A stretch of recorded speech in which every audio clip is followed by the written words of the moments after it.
Welcome to the No Rain, No Rainbows podcast. This is a show about pushing through obstacles and hard times in order to live a happy and fulfilled life.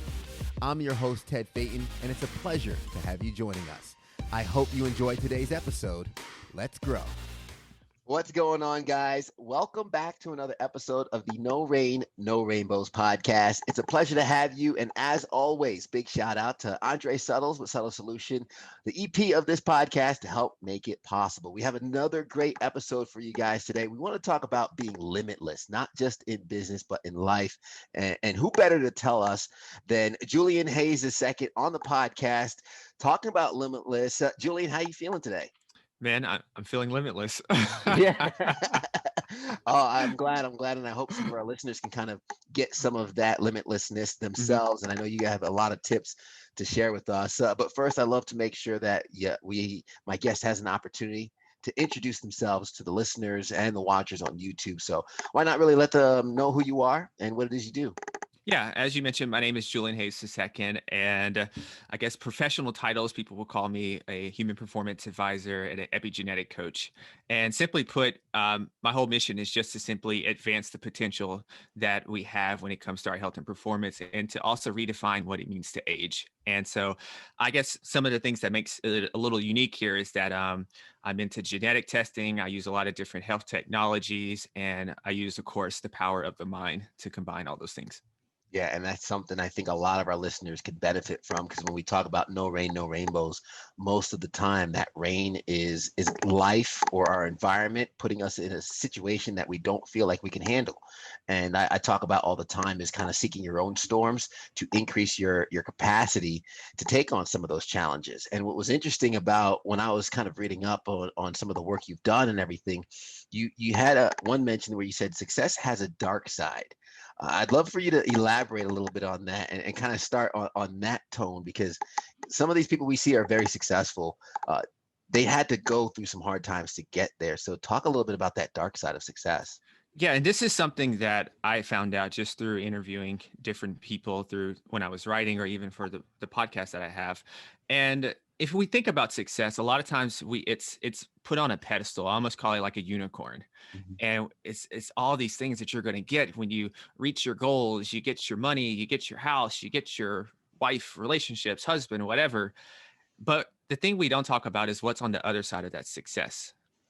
And I have this thing I call the success paradox, that a lot of times, as especially in the professional world, we're chasing after our dreams, we're building up our career. But on the other side of that, we're going to have more responsibilities now. We're going to have a lot more stress, a lot more on our shoulders now. And a lot of times that's taking up time. And the person who gets cut out on all of that is ourselves and our personal well being and our health. And also, you got to think about when you want something that most people don't have, there's a price for that. So you have to know the price you're willing to pay for that. You have to know what you're willing, you have to know your struggles when it comes to that as well. And a lot of these guys and girls as well, some of these people have had to sacrifice, unfortunately, maybe not being at every basketball game for their kid, maybe not being able to, I don't know, go out and drink, go out and party, go throughout their entire 20s and not really have the social life that most people had at their 20s. And so you have to think about, to sum all that up, is what's the price and struggle that you're willing to pay for those things. And that's what isn't talked about as much. We just see the glitz and glamour on social media. And It just comes to fruition for some folks when you scroll through and you see mhm, it. My question would be, I know a lot of people live in a world where they might want it all, right? mhm, People ask, why do I work so hard? And I say, because my plan is to spend time with my family. mhm. Is there a way to have both? Is there a way to have the success, but also kind of have time for yourself and time with family? Yeah, I think you can have it all. I think that's part of being limitless. But I think first and foremost, you have to define that, what that looks like to you. What does that perfect life look like to you? And secondly, y- it's realizing that you can have it all. You just can't have it all at the same time. And I think that's the key distinction. Yeah. So you can't have it all at the same time. So, and I love this because kind of this leads into my next question of, if you can't have it all at the same time, how can you, I guess, start building Mhm. that limitlessness within ourselves that we can obtain maybe as much as possible? What are some fundamental things we can do to increase our capacity to handle the environment around us, maybe increase our productivity and exposure to the success that we seek? Yeah, you mentioned environment. That's a huge thing right now. Actually, before we got on this call, I was actually auditing my productivity, my time blocks, and just my overall environment to see how I can get in a better flow because I don't really like working at home. I like Right. working. I like writing in coffee shops where there's noise and there's people and there's more liveliness for me to really feel that energy. And so I've had to make some adjustments, like a lot of listeners have as well. So the first thing is to really audit. I would say audit your entire environment, audit just your entire work. And first and foremost, I would start with your calendar and scheduling key things in. And those key things are going to look different to each of us. Um, First and foremost, I would put some kind of exercise regimen on there. So you got to put that in somewhere. Schedule that just like a doctor's appointment. Then if you have families, or I would probably put some time in there to give them that time. But then the next thing is I would put time that you can have for deep work. And uh, Cal Newport is the author of Deep Work and also Digital Minimalism. Very transformational books that really helped me. And so Deep Work is just where it's your main task. So for me, that's going to be writing. Writing first and foremost is my main thing that I Yeah. love to do. And so I have that blocked 2 hours every morning. It's nothing but writing. I have a Pomodoro clock and I'm doing that. Nothing gets in the way of that. So I like to schedule my life out in time blocks first and foremost.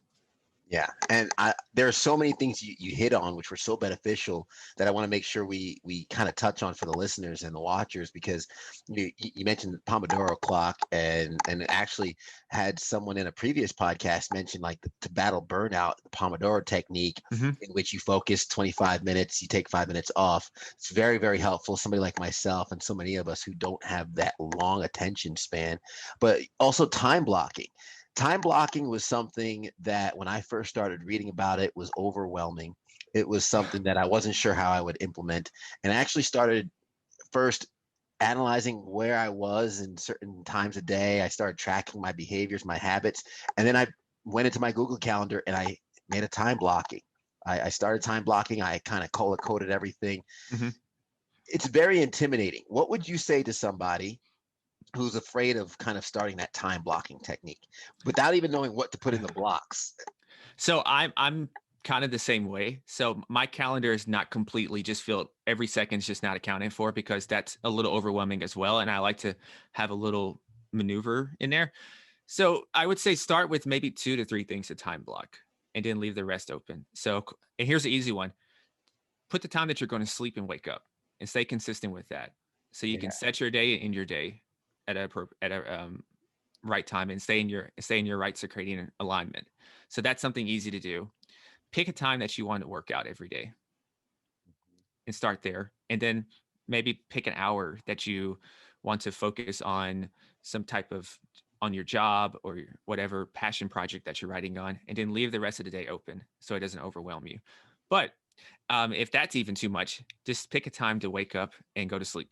Yeah. That mean, hey, that's the way to start. And I'm interested, as I'm hearing you talk and break down a lot of these strategies, and your passion for kind of reaching potential, or finding out how far you can go. Where does that all come from? Where's the spark behind that chase of potential? Yeah, it's probably from childhood, and I remember when I thought about aging and I thought about health, I really thought about that once you get to 30, life goes downhill from there because there's a lot of chronic disease in my family. Um, Father, grandfather, aunts, uncles ended up on dialysis, and so I really thought like I got 30 years to really make this thing go. And I remember playing basketball, and there was an older gentleman, and he was running up and down the court with us. He wasn't outrunning me. I was in good shape, so I just want to always like to preface that. So I'm not about to get done in by by someone like that. So, but anyway, he's running up and down the court with us, and I'm just like, wow, this guy's like a superhero or something. who is this guy? So we get to talking and everything after. And I asked him, like, what's your secret, man? Because I don't normally see too many people moving like you. He's talking about, yeah, I know some 70-year-olds who are training for marathons, lifting weights, feeling good. And I thought this stuff was a myth and it's not for everyone. Yeah. And so this is my head's exploding here. And he gives very simple advice. He's about age is irrelevant to a certain extent. It's really about the foods you eat, the quality of your movement, consistently moving, the way you talk to yourself, the way you breathe. And it's very basic advice. So in that moment, I'm about 15. So I was like, oh, okay, sure. But what that did was it planted a seed in my head. It planted a seed. And just over time, that seed continued to grow. So when I finally got to college, I started really taking my fitness seriously. I wish I'd done it earlier in basketball. I wouldn't have got knocked down so much. But I really started to take care of my health and fitness. And I just fell in love with the subject of the human body and all the potential around it. And I thought I wanted to be a doctor. So I went to New York. And during that time in New York, blew my mind again, because I'm from Nashville, Tennessee. And New York's quite different, to say the least. Yeah. I think I'm weird, but I met some people who are really weird in New York. So, and so the energy in New York is so contagious. It lights you up. Everybody's pursuing a dream. Everybody has this big vision. And school was always easy for me. And it was the safe route. Yeah. And it sounded good to say, hey, I'm going to be a surgeon. It sounds good. No one in your family's done it. But something, it's like a voice, I don't know, whatever you want to call it, something to say, this is not right. This is not right. I don't think this is what I'm supposed to be doing. And so I left after that first year. I didn't go back because I wanted to pursue writing and I still wanted to be involved in health in some aspect. And so over the course of time, I've just continually self-studied, found mentors, and it's just a constant evolution to this Yeah. day. I'll tell you what, you keep watering that seed that was planted in you at 15, and here you are, a towering oak, and hopefully continuing to grow even more.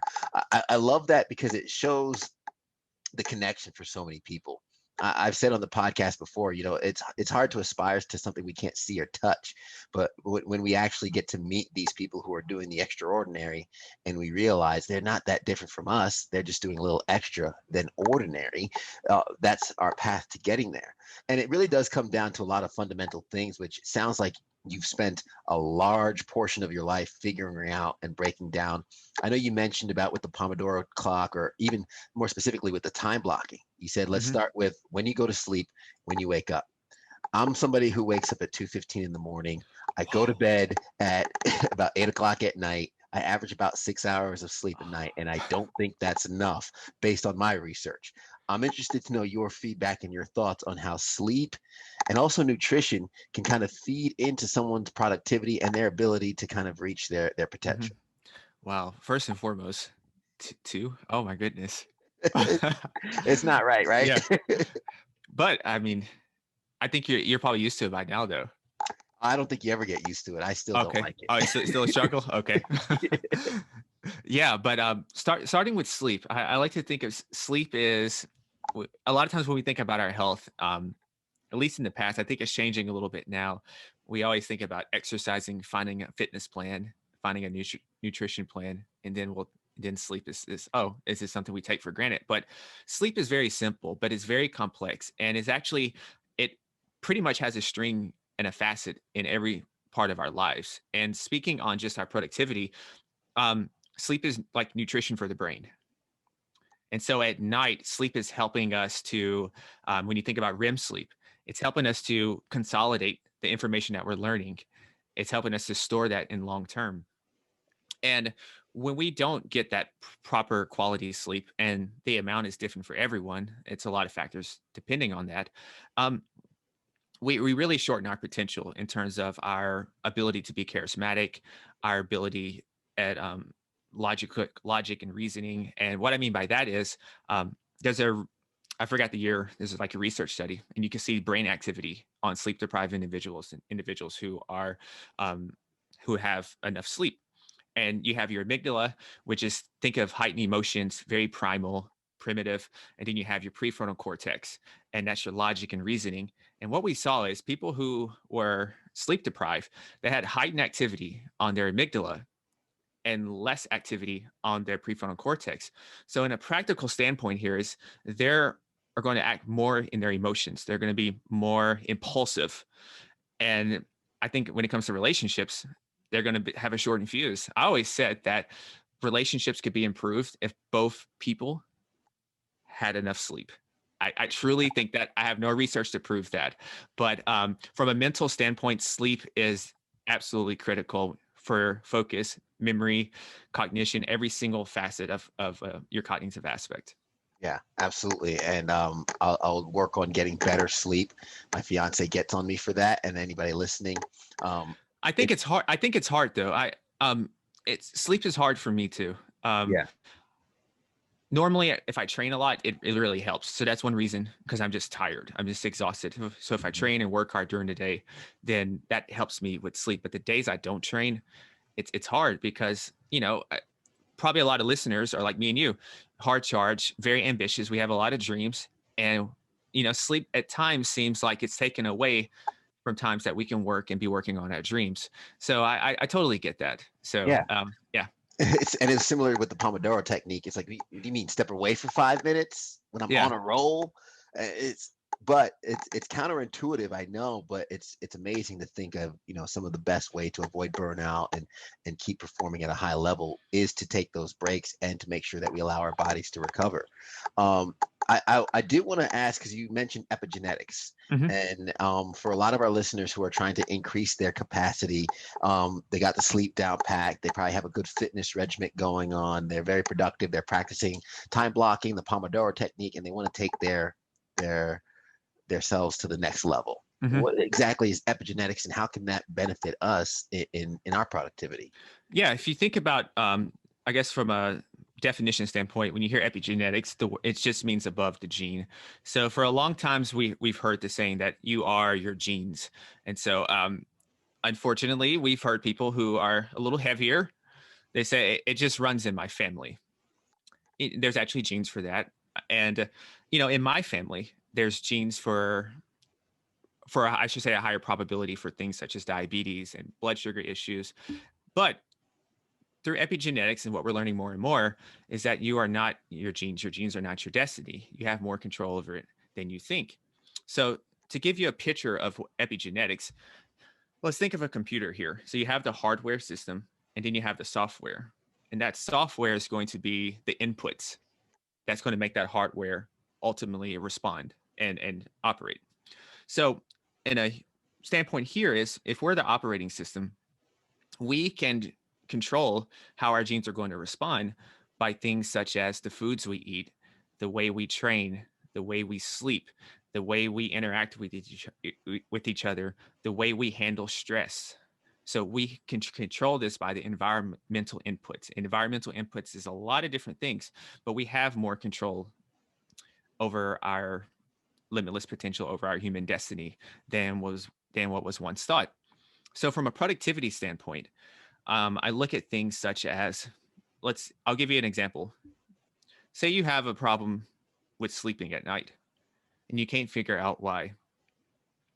Through epigenetics, we know that there is these things called GAD1 genes, and it's just glutamic acids. It's found in things such as protein powders, found in things such as turkey and chicken. Say you eat a lot of chicken at night and you would never and you can't think, man, I keep just having trouble going to sleep at night, or I pour some sauce and it has MSG in it, and you can't go to sleep at night. You can't figure out why. Maybe it's something simple like that, that you have genes that have a higher propensity for your GAT1 genes to respond and keep you up at night. So that's precision wellness, something very specific like that. And so now, instead of you having years of struggling to figure out how to go to sleep, we know now we can look at your genetic code and make precise recommendations that can help you with your supplements, with your sleep, with your nutrition, with your exercise, that can give you precise recommendations to help optimize your system and I love that. help you perform better. So, I mean, that's kind of like the foolproof self-awareness, right? Because Hmm. I can have self-awareness of my emotions and things like that, but that could be almost flawed. But with epigenetics, you're measuring and you're actually getting their gene makeup, and it's Hmm. kind of listed out there for you. So I think that can definitely deliver more of, I guess, a clear roadmap for people Hmm. on what to do to help themselves. I'm interested to ask if you've had any experience with like nootropics or anything like that as well. I have a little bit. I just haven't really needed it. Yeah, Yeah, yeah. But I have a little bit. Yeah. yeah, and that was just a curious question for me because I mean I'm in the realm of, okay, how can I increase my productivity? How can I Mhm. be present, and how can I make sure that I operate at the best of my ability in a certain situation, whether it be at the gym or whether it be in my business or with my relations with others. And we've seen some of those nootropics and other things, but I feel like the points that you're making are more holistic, right? Mhm. You don't need to put something in your body to operate a different way. You simply just need to pay attention to your sleep, your nutrition, your habits, your exercise, and how much you focus. Yeah, I like those things, but I tend to I just look at everything as a system. It's a Okay. systems mentality. Everything affects our health. Everything is connected together. And so I have different levels. So maybe if someone is at the optimization level and they're ready to be enhanced, then you can start thinking about nootropics. But I just think about it from, you're building up a house. And if the foundation's not really set yet, then it's not time for nootropics and a lot of the extra supplements and peptides or none of that. I love all those things. I experiment a lot on myself, but you got to make sure the foundation's in set. So is your diet sound? Is your nutrition sound? Is your training sound? If it is, okay, then let's see how like your blood work looks and how all those numbers look. Then let's move to the next step. I think a lot of times and I'm kind of guilty of this as well. I want the limitless pill before I Yeah. even have the fundamentals taken care of. Yeah. And you could see even in the movie, the show, whichever, or the book, it affects people differently because you have to have the fundamentals or the foundation in order for Mhm. the house to stand. A weak foundation, limitless pill is not going to do what you want it to do. Yeah, Uh, and going back to the genetics, we're going to respond differently mm, to supplements, to nootropics. You know, yeah. so yeah, so you have to think about that as well. So like for me, I have to take in a little more vitamin D because I don't absorb it as well as other people just from the sun. Hmm. So I have to have extra vitamin D in my diet.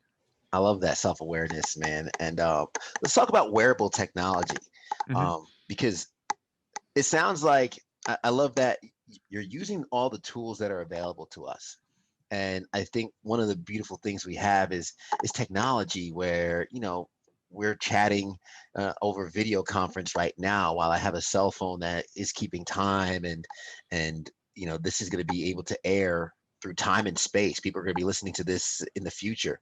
So technology does a lot of good for us. And obviously we talked about genetics and whatnot, us being biological animals and beings, we might not be used to such a stimulus yet.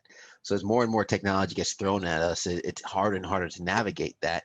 How do you feel about wearable technology and some of the benefits that we can have when we utilize it properly? Yeah, I love wearables. I have one on right now. I have a Whoop device on right now. So Love yeah, those. yeah. So I'm a fan of it in the right context, as always. I kind of live in the gray on a lot of things, but for the some of the practical reasons that I love just these different sorts of wearables is that you have awareness and you have something that gives you feedback that doesn't have any biases or any emotion attached to it. So sometimes you can think, am I doing a good job or not? Am I doing the right things? And you can put a little emotion behind it. But data is emotionless. It is what it is. There's no fiction there. It's all facts. Now, is it 100% accurate? Not necessarily.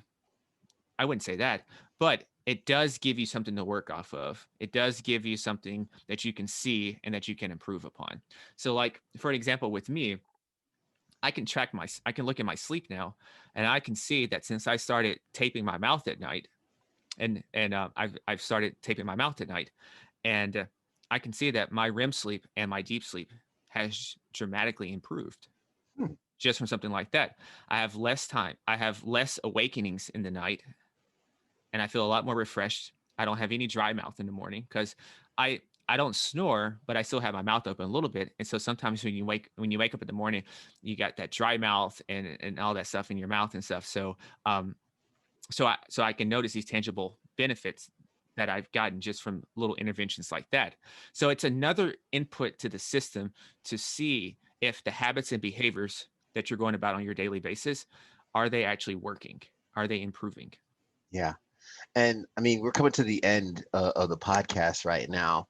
And it sounds like, I mean, these are little changes that have big effects. You know, we've said it before, you know, small hinges swing big doors. And a lot of people are looking for the limitless pill, or they're looking for that secret to success, right? You know, what's the secret? What's the secret? How can I be successful? What's the secret? I mean, just kind of talking to you these last 30 minutes, Julian, it's like the secret is, you know, kind of building over time these habits and the structure that allows you to operate best in the environment that you're in, and kind of being cognizant and aware of all of that. What's, I guess, one thing our listeners and our watchers can do today to start that process? I know you mentioned a great thing with the time blocking. It's like, hey, Mhm. start with when you go to bed and when you wake up. But what's something our listeners can take away from this episode to implement right away? Hmm. I really think we need to set standards. We need to set like a standard of performance for ourselves. I know a lot of times we're really attracted to tactics. I love tactics myself, but I think you really got to have standards for yourself. And what I mean by standards is, let's go back to what's his name? Bill Walsh, coach of the 49ers, Hall of Fame coach. So he came to the 49ers. 49ers were terrible, awful. Um, and when he came in there, he established a code for players. So players had their shirts tucked in. There was no cussing in the locker room. QBs held the ball a certain way, did their footwork a certain way. Linemen, receivers, you name it. There was a code and a way of doing things from the way from the top to the bottom of the organization. And the reason why I say that is he was very process oriented right there. He wasn't goal oriented. Now they won the Super Bowl. That was a goal. But what got them there was the systems that they had in place. And that's the thing that I want people to think about when it comes to your health.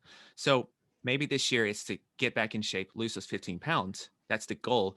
But what is your system? What is your order of operations on a daily basis that is going to help you operate no matter how you feel or no matter what's going on? Because if we saw anything last year with the COVID and gyms being locked down, a lot of people unfortunately got exposed because they were so reliant on the gym that they forgot that I can exercise at home. I can go for a run.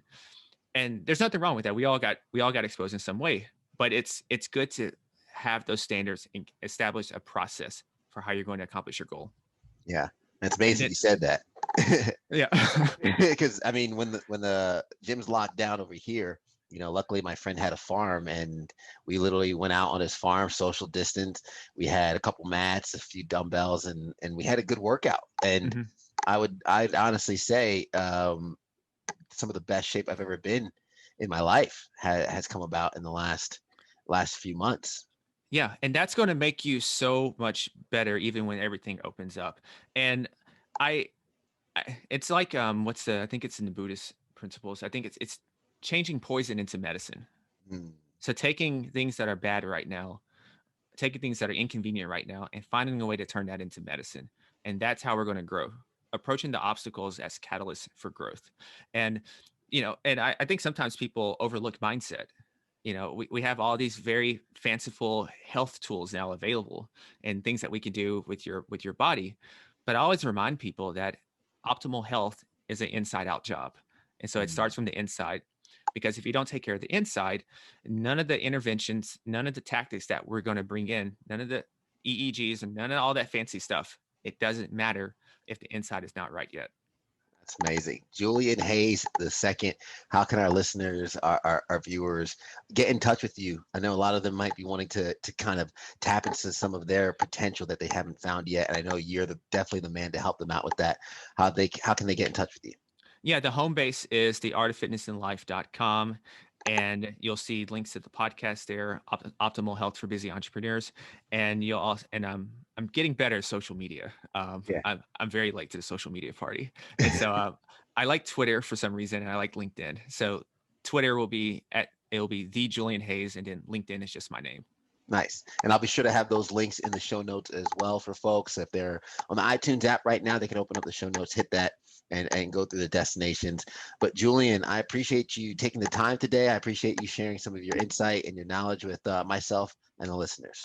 Thank you, Ted. It was a pleasure to be there. And like I said, any listeners, any questions, shoot me a email. I read all my emails, and because it takes a village to succeed, and so I wouldn't be here without other people. So always looking forward to paying it back. Absolutely. I appreciate it, man. And I appreciate the listeners making it to the end. As always, I like to kind of recap some of the gems and the bombs that Julian dropped along the episode. And first, what's on the other side of success? We started off talking about there's a dark side to success. And a lot of times the most successful doesn't mean the most healthy. And you don't want to neglect your health, or as Julian said it perfectly, what's the price you're willing to pay for what you want? There's no such thing as free lunch. And yes, you can have it all, but you might not be able to have it all at the same time, which is okay. You just have to know what order you want it in. Age is irrelevant. When Julian mentioned at 15, meeting that older gentleman who didn't beat him, by the way, he wasn't up running fast enough. Had to kind of put that out there.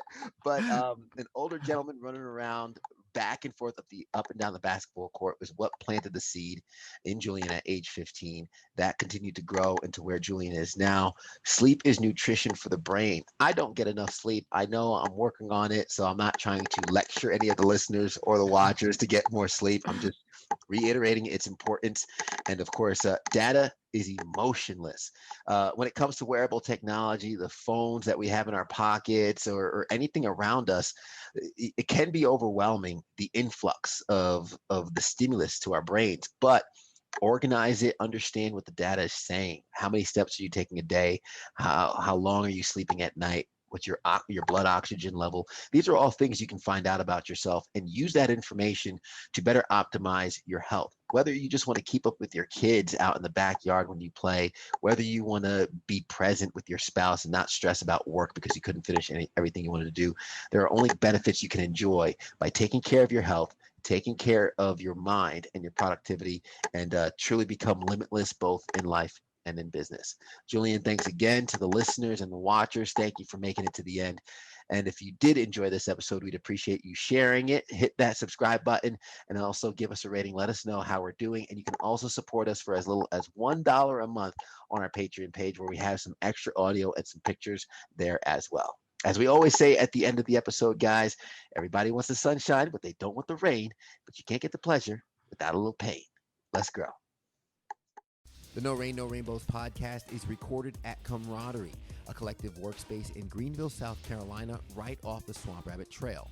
If you're looking for a place to grow your business, network with other professionals, and establish your own workspace, Camaraderie is the place to do so.